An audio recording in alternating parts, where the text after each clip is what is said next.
Good morning सभी को, good morning. चलिए भाई देखिए, आज हम लोग कैप्सूल क्लास में फिजिक्स के 10 महत्वपूर्ण क्वेश्चन देखेंगे। क्या देखेंगे? 10 महत्वपूर्ण लघु उत्तरीय प्रश्न देखेंगे, ठीक है, भौतिक विज्ञान के। और जैसा कि कैप्सूल क्लास पंकज सर जी लेते हैं, पंकज सर जी कहीं बिजी हैं, ठीक है, उनको बहुत इमरजेंसी काम है, इसलिए आज का कैप्सूल क्लास हम ले रहे हैं, ठीक है। तो और ये जितने भी आपके देखिए 10 महत्वपूर्ण क्वेश्चन हैं, ये पूरे फिजिक्स से मतलब आपके इम्पॉर्टेंट 10 चूज किए हुए लघुत्तरीय प्रश्न हैं, ठीक है। तो इसको आप लोग भाई नोट करके तैयार कर लीजिए या जैसे भी करिए, लेकिन तैयार कर लीजिए। चलिए देखिए हम लोग स्टार्ट करते हैं, ठीक है। देखिए पहला देखिए क्वेश्चन क्या है, वैद्युत द्विध्रुव को परिभाषित कीजिए तथा इसके द्विध्रुव आघूर्ण का सूत्र भी लिखिए।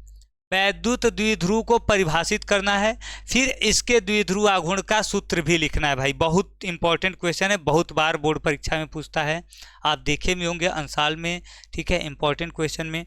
तो देखिए वैद्युत द्विध्रुव, पहले हम देखिए क्या लिखेंगे, पहले हम देखिए परिभाषा लिख देंगे भैया। वैद्युत द्विध्रुव क्या है, देखिए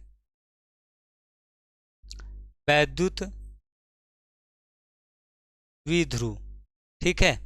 तो वैद्युत द्विध्रुव को देखिए हम क्या लिखेंगे, देखिए भाई हम लिखेंगे, देखिए वैद्युत द्विध्रुव दो बराबर परंतु विपरीत आवेशों को अति सूक्ष्म दूरी पर रखने से बना निकाय वैद्युत द्विध्रुव कहलाता है। क्या लिखेंगे, देखिए दो बराबर परंतु विपरीत आवेशों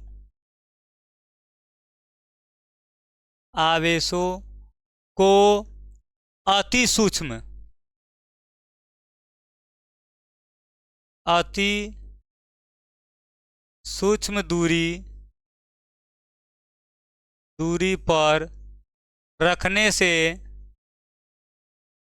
पर रखने से बना निकाय वैद्युत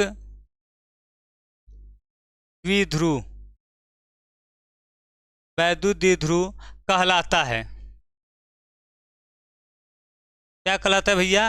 वैद्युत द्विध्रुव कहलाता है, ठीक है। देखिए दो बराबर परंतु विपरीत आवेशों को अति सूक्ष्म दूरी पर रखने से जो निकाय बनेगा वो क्या कहलाएगा? वैद्युत द्विध्रुव। जैसे देखिए हम इस प्रकार से कर सकते हैं, देखिए दूरी क्या है, 2l है, ठीक है। और ये देखिए आपका एक प्लस क्यू है और एक माइनस क्यू है, दोनों आवेश बराबर है लेकिन विपरीत हैं, तो इसे क्या कहेंगे? हम वैद्युत द्विध्रुव कहेंगे।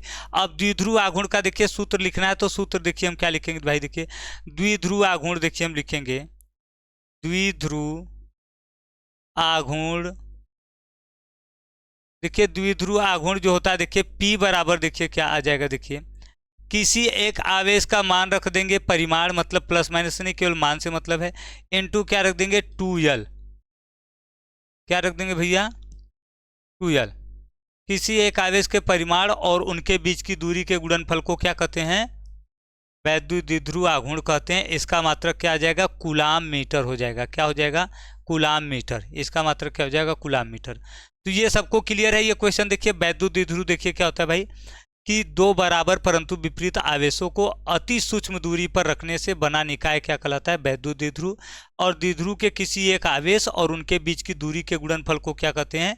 द्विध्रुव आघूर्ण कहते हैं। क्या कहते हैं भैया? वैद्युत द्विध्रुव आघूर्ण कहते हैं, ठीक है। अगला देखिए क्या क्वेश्चन है, देखिए संधारित्रों में परावैद्युत पदार्थ के उपयोग से संधारित्र धारिता क्यों बढ़ जाती है? परावैद्युत पदार्थ के उपयोग से धारिता क्यों बढ़ जाती है? तो देखिए भाई हम लिखेंगे परावैद्युत पदार्थ के उपयोग से, देखिए परावैद्युत पदार्थ के उपयोग से विभव घट जाता है, ठीक है। परावैद्युत पदार्थ के उपयोग से क्या होगा? विभव घट जाता है। और देखिए विभव धारिता के व्युत्क्रमानुपाती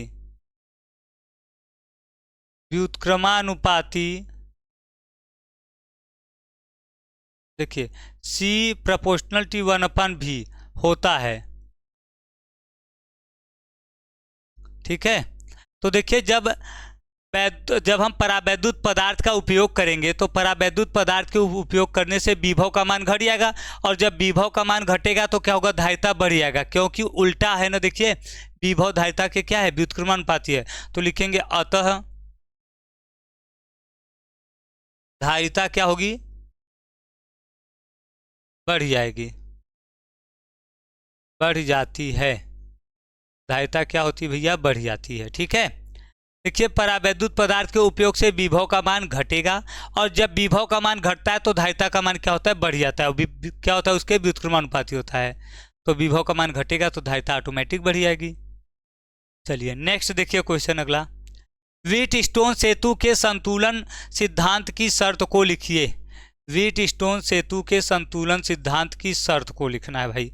देखिए संतुलन सिद्धांत की जो शर्त है, देखिए यही है, देखिए P/Q बराबर R के बट्टा S, यही शर्त होता है संतुलन के लिए, ठीक है। जहाँ PQRS, ठीक है, व्हीटस्टोन सेतु के क्या हैं, सभी भुजा के प्रतिरोध हैं। क्या भैया, प्रतिरोध हैं, ठीक है। ये क्या है, सभी भुजाओं के प्रतिरोध है। क्लियर है। आगे चलिए देखते हैं अगला। देखिए क्या है, एम्पियर का परिपथीय नियम लिखिए। एम्पियर का परिपथीय नियम क्या है। तो देखिए एम्पियर के परिपथीय नियम के अनुसार देखिए किसी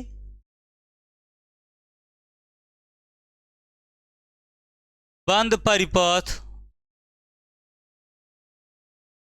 परिपथ से संबद्ध चुंबकीय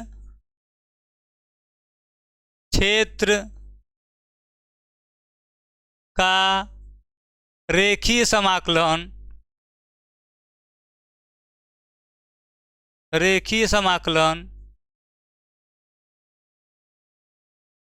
प्रवाहित कुल धारा का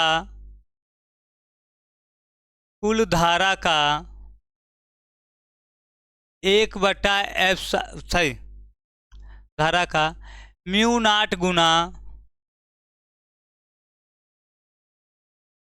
गुना होता है। क्या होता है भैया, μ0 गुना। देखिए जैसे चुंबकीय क्षेत्र है, चुंबकीय क्षेत्र का हम क्या करेंगे, संपूर्ण लंबाई के अनुसार, मतलब रेखा के अनुसार समाकलन करेंगे। तो ये देखिए क्या होगा, μ0 × I, प्रवाहित कुल धारा का μ0 गुना होगा। प्रवाहित कुल धारा का क्या होगा भैया, μ0 गुना होता है। तो ये क्या है, देखिए ये हमारा है एम्पियर का परिपथी नियम। क्या है, एम्पियर का परिपथी नियम है, ठीक है। अगला देखिए 5वां क्वेश्चन देखिए, अणुचुंबकी तथा लौह चुंबकी पदार्थ में क्या मुख्य अंतर है। अणुचुंबकी तथा लौह चुंबकी पदार्थ में प्रमुख अंतर क्या है। देखिए हम लिखेंगे, देखिए जो अणुचुंबकी है ये देखिए आंशिक रूप से, देखिए बाह्य चुंबकीय क्षेत्र में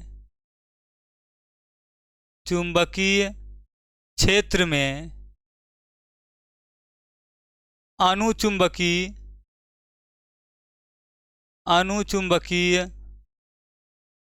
पदार्थ क्या होता है भाई। देखिए अणुचुंबकीय पदार्थ आंशिक रूप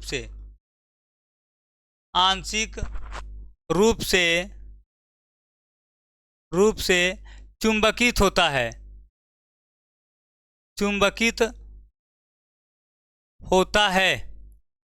जबकि लौह चुंबकीय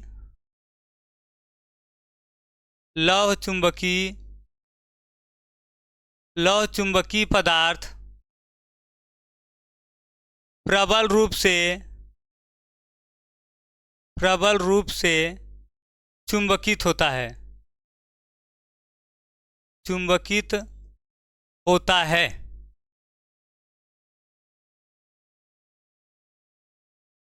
प्रबल रूप से चुंबकित होता है। ठीक है, देखिए जो अणुचुंबकीय पदार्थ है वो आंशिक रूप से मतलब बहुत कम मात्रा में चुंबकित होता है, लेकिन जो लौह चुंबकीय पदार्थ है वो क्या होता है, पूर्ण रूप से मतलब प्रबल रूप से क्या हो जाता है, चुंबकित तो हो जाता है।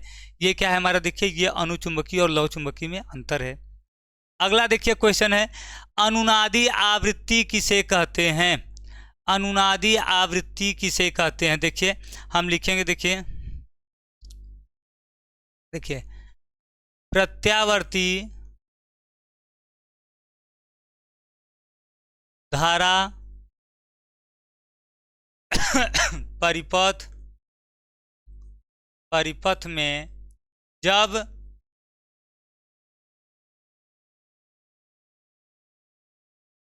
प्रेरणिक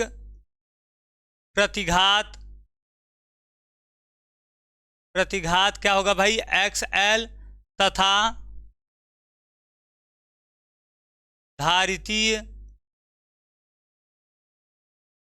प्रतिघात XC बराबर होते हैं, तब आवृत्ति को अनुनादी आवृत्ति कहते हैं। ठीक है, अनुनादी आवृत्ति देखिए यह बराबर क्या होता है, देखिए भाई यह बराबर देखिए आ जाता है 1/2 pi under root LC, 1/2 pi under root LC, ये होता है भाई अनुनादी आवृत्ति। ठीक है, ये क्या होगा हमारा, ये देखिए अनुनादी आवृत्ति होता है। क्या होता है, अनुनादी आवृत्ति। क्लियर है। अगला चलिए देखिए भाई, अगला देखिए है, एक्स किरणों के प्रमुख 2 गुण और उपयोग लिखिए। एक्स किरण का प्रमुख 2 गुण और उपयोग लिखना है। तो पहले देखिए हम ना गुण लिख लेते हैं भाई। गुण देखिए, गुण में देखिए पहला और दूसरा लिखेंगे। देखिए भाई, इनका वेग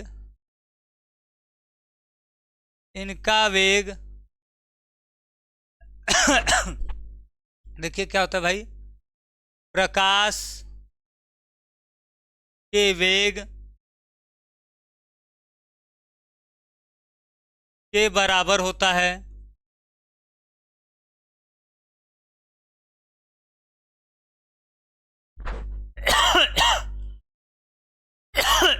इनका वेग क्या होता है, प्रकाश के वेग के बराबर होता है। अगला देखिए क्या लिख देंगे भाई, देखिए लिख देंगे कि ये वैद्युत तथा चुंबकीय क्षेत्र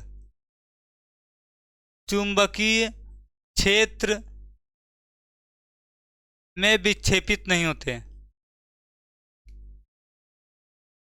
विक्षेपित नहीं होते,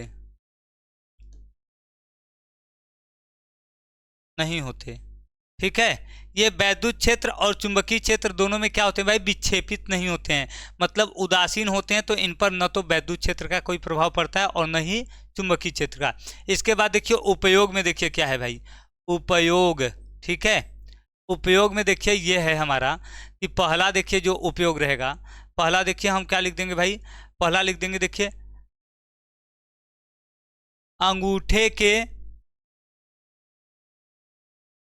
अंगूठे की पहचान करने में ना, देखिए अंगूठे के निशान की पहचान करने में पहचान करने में, ठीक है, टूटी हड्डी के पता करने में एक्सरे करते हैं ना, एक्सरे करके क्या करते हैं, पता कर लेते हैं कोई हड्डी जैसे ये सब कोई टूटा है, कोई प्रॉब्लम है तो वो क्या है, कहाँ से टूटा है, कैसे है, इसका हम क्या करते हैं, पता कर लेते हैं। तो टूटी हुई हड्डी जो शरीर के अंदर की प्रॉब्लम है उसका पता करते हैं। अंगूठे के निशान का पता करते हैं किसका अंगूठा है। और क्या करते हैं, नकली दस्तावेज बनाने में भी करते हैं, क्या करते हैं, नकली दस्तावेज बनाने में। ठीक है तो ये देखिए एक्स किरण के दो गुण हो गए, दो उपयोग हो गए। आगे देखिए, एकल गोली पृष्ठ पर प्रकाश के अपवर्तन का सूत्र लिखना भाई। एकल गोली पृष्ठ पर प्रकाश के अपवर्तन के लिए देखिए जो सूत्र है, देखिए ये देखिए आ जाएगा, देखिए क्या आ जाएगा, देखिए n/v-1/u बराबर n-1/r, ये आ जाएगा। ठीक है जहां देखिए n क्या है, देखिए गोलीय पृष्ठ के दाएं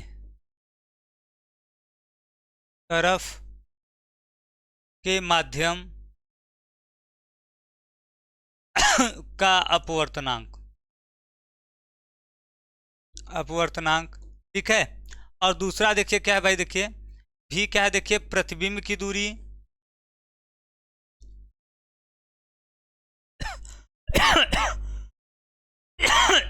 प्रतिबिंब की दूरी। ठीक है, और आर देखिए क्या है भाई, देखिए वक्रता त्रिज्या, और यू क्या है, देखिए यू देखिए भाई आपका वस्तु की दूरी, क्या है भाई, वस्तु की दूरी। ठीक है, तो ये देखिए क्या है, ये देखिए एकल गोली पृष्ठ से अपवर्तन के लिए सूत्र है, एकल गोली पृष्ठ से क्या है, अपवर्तन के लिए सूत्र। ठीक है, अगला देखिए क्वेश्चन क्या है, देखिए किसी लेंस की क्षमता से क्या तात्पर्य है, इसका मात्रक भी लिखिए। लेंस की क्षमता बताना है क्या है, फिर उसका मात्रक भी बताना है क्या है भाई। तो देखिए लेंस की क्षमता देखिए क्या होता है, जब लेंस की फोकस दूरी मीटर में होती है तो फोकस दूरी के व्युत्क्रम को क्या कहते हैं, लेंस की क्षमता कहते हैं। लेंस के फोकस दूरी के व्युत्क्रम को हम देखिए क्या लिखेंगे, लेंस के फोकस दूरी के व्युत्क्रम को लेंस की क्षमता कहते हैं, क्या कहते हैं, लेंस की क्षमता कहते हैं। जबकि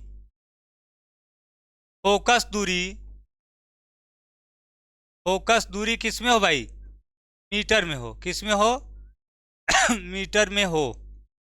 ठीक है, लेंस के फोकस दूरी के व्युत्क्रम को लेंस की क्षमता कहते हैं, जबकि फोकस दूरी किस में हो भाई, मीटर में हो। अब देखिए मीटर में हो तो देखिए लेंस की क्षमता को P से व्यक्त करते हैं, 1/f मीटर में रहेगा, या तो हम लिख सकते हैं 100/f, ये किस में रहेगा, देखिए सेंटीमीटर में रहेगा। ठीक है मीटर और सेंटीमीटर में। ठीक है, तो ये देखिए आ जाएगा लेंस की क्षमता। मात्रक इसका देखिए, मात्रक क्या रहेगा भाई, मात्रक देखिए रहेगा इसका डायोप्टर, क्या हो जाएगा, डायोप्टर। मात्रक क्या हो जाएगा, डायोप्टर हो जाएगा। तो लेंस के फोकस दूरी के व्युत्क्रम को लेंस की क्षमता कहते हैं, जबकि फोकस दूरी मीटर में हो, जबकि फोकस दूरी किस में हो, मीटर में हो। ठीक है, अगला देखिए ये जो क्वेश्चन है भाई, प्रकाश के विवर्तन से आप क्या समझते हैं, ये आप लोग बताएंगे। इसका आंसर देखिए केवल छोटे में एक लाइन में इसका परिभाषा आपको कमेंट करके बताना है। एक लाइन में क्या करना है, इसका जो परिभाषा है सबको कमेंट बॉक्स में देना है। ठीक है, कमेंट बॉक्स में देना है भाई इसका आंसर। चलिए, तो ये देखिए ये आज के आपके 10 क्वेश्चन थे महत्वपूर्ण कैप्सूल क्लास के। मिलते हैं अगले सेशन में, कैप्सूल क्लास के अगले सेशन में। ठीक है, तब तक के लिए सभी को बाय बाय। तैयारी अच्छे से करते रहिए भाई, तैयारी जितनी ज़बरदस्त होगी फिर रिजल्ट उतना क्या होगा, ज़बरदस्त आएगा। और तैयारी आप पर डिपेंड है। ठीक है, अगर आप पूरा कैप्सूल क्लास और जो क्लास चल रहे हैं इंपॉर्टेंट कर लेते हैं तब भी आपका बहुत अच्छा नंबर आएगा। चलिए भाई, तो मिलते हैं अगले क्लास में, तब तक के लिए सभी को बाय बाय।